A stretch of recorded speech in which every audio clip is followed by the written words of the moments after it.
আপনারাই হচ্ছেন সেই ভ্যানগার্ডস, আপনারা হচ্ছেন সেই পাহারাদার, গণতন্ত্রের পাহারাদার। আপনারা সেই গণতন্ত্রকে রক্ষা করার জন্য অতীতে লড়াই করেছেন, আপনারাই সেই গণতন্ত্রকে রক্ষা করবেন।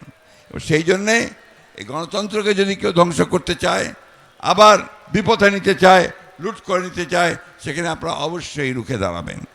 আমি বক্তব্য বাড়াবো না, শুধু এই সরকারের যারা দায়িত্বে আছেন তাদেরকে অনুরোধ করতে চাই, এখনও আমলাদের মধ্যে, সরকারের মধ্যে সেই ফ্যাসিস্ট আওয়ামী লীগ সরকারের অনেক প্রেতাত্মা অবস্থান করছে। তারা সমস্ত যে প্রচেষ্টা আমাদের গণতন্ত্রে ফিরে যাওয়ার, সেই বাংলাদেশকে ফ্যাসিস্ট মুক্ত করবার, সেটাকে নস্যাৎ করবার জন্য তারা এখনও বসে আছে, চক্রান্ত করছে।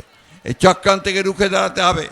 গণতন্ত্র দিবসে আজকে আমাদেরকে আবার সেই শপথ গ্রহণ করতে হবে।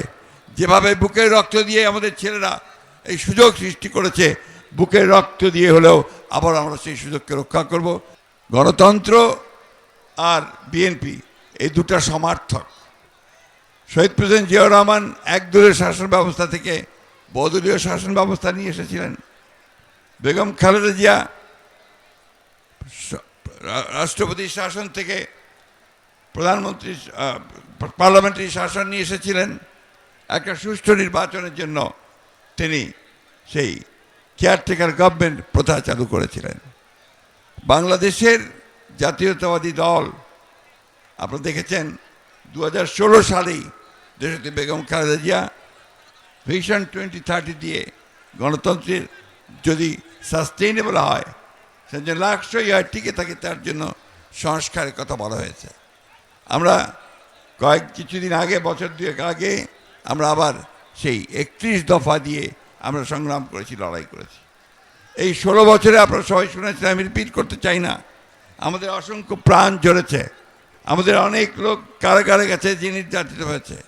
আজকে এখানে অনেক রিক্সাওয়ালা ভাই আছে আশেপাশে, যারা সেই গ্রামে থাকতে না পেরে তারা শহরে চলে এসে এখানে রিক্সা চালিয়েছে। আমাদের অনেক ছাত্রনেতা তারা এখানে রাস্তায় হকারের কাজ করেছে। গতকাল আমি পঙ্গু হাসপাতালে গিয়েছিলাম, সেখানে দেখলাম যে একটা 13 বছরের ছেলে গুলি লেগে তার একটা পা কেটে ফেলতে হয়েছে। এই যে ত্যাগ, এই তিতিক্ষার মধ্য দিয়ে বাংলাদেশ জাতীয়তাবাদী দল এগিয়ে চলেছে, গণতন্ত্রের সংগ্রাম তা এগিয়ে চলেছে। বন্ধুগণ, আজকে আমাদের সামনে একটা সুযোগ এসেছে। ছাত্র জনতার আত্মত্যাগের মধ্য দিয়ে আমরা একটা সুযোগ পেয়েছি একটা গণতান্ত্রিক রাষ্ট্র প্রতিষ্ঠা করবার। সেই কথাগুলো আমাদের মনে রাখতে হবে। আমরা সেই সুযোগ যেন হেলায় না হারাই। আজকে এমন একটা অবস্থা তৈরি করতে হবে যেন এখানে সত্যিকার অর্থেই গণতন্ত্রের আমরা প্রতিষ্ঠা করতে পারি। আরেকটা কথা আমি অনুরোধ করব সকলকে, যে আপনারাই হচ্ছেন সেই ভ্যানগার্ডস, আপনারা হচ্ছেন সেই পাহারাদার, গণতন্ত্রের পাহারাদার। আপনারা সেই গণতন্ত্রকে রক্ষা করার জন্য অতীতে লড়াই করেছেন, আপনারাই সেই গণতন্ত্রকে রক্ষা করবেন। সেই জন্যে এই গণতন্ত্রকে যদি কেউ ধ্বংস করতে চায়, আবার বিপথে নিতে চায়, লুট করে নিতে চায়, সেখানে আপনারা অবশ্যই রুখে দাঁড়াবেন।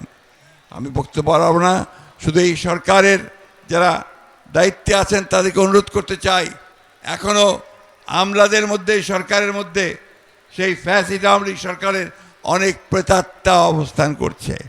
তারা সমস্ত যে প্রচেষ্টা আমাদের গণতন্ত্রে ফিরে যাওয়ার, সেই বাংলাদেশকে ফ্যাসিস্ট মুক্ত করবার, সেটাকে নস্যাৎ করবার জন্য তারা এখনও বসে আছে, চক্রান্ত করছে। এই চক্রান্তকে রুখে দাঁড়াতে হবে। গণতন্ত্র দিবসে আজকে আমাদেরকে আবার সেই শপথ গ্রহণ করতে হবে। যেভাবে বুকের রক্ত দিয়ে আমাদের ছেলেরা এই সুযোগ সৃষ্টি করেছে, বুকের রক্ত দিয়ে হলেও আবার আমরা সেই সুযোগকে রক্ষা করব। বাংলাদেশকে সত্যিকার অর্থে গণতান্ত্রিক রাষ্ট্রে পরিণত করব। আমাদের নেতা, আমাদের তারেক রহমান সাহেব দেশে ফিরে আসবেন। দেশনেত্রী বেগম খালেদা জিয়া চিকিৎসার জন্য বাইরে যাবেন, সুস্থ হয়ে ফিরে আসবেন, এই দোয়াতে আজকে আমি সমস্ত পঙ্গু আহত যারা হয়েছে তাদের উপযুক্ত ক্ষতিপূরণ দেওয়ার জন্য সরকারের কাছে দাবি জানাচ্ছি। যারা নিহত হয়েছে তাদের ক্ষতিপূরণ দেওয়ার জন্য আমি সরকারের কাছে দাবি জানাচ্ছি। এটাই হোক আজকের দিনে আমাদের শপথ। আমরা সবাইকে ধন্যবাদ জানাচ্ছি। আসসালামু আলাইকুম, খোদা হাফেজ। বাংলাদেশ জিন্দাবাদ, বাংলাদেশ জাতীয়তাবাদী দল জিন্দাবাদ, শহীদ জামারক দেশনেত্রী জিন্দাবাদ, তারেক রহমান জিন্দাবাদ।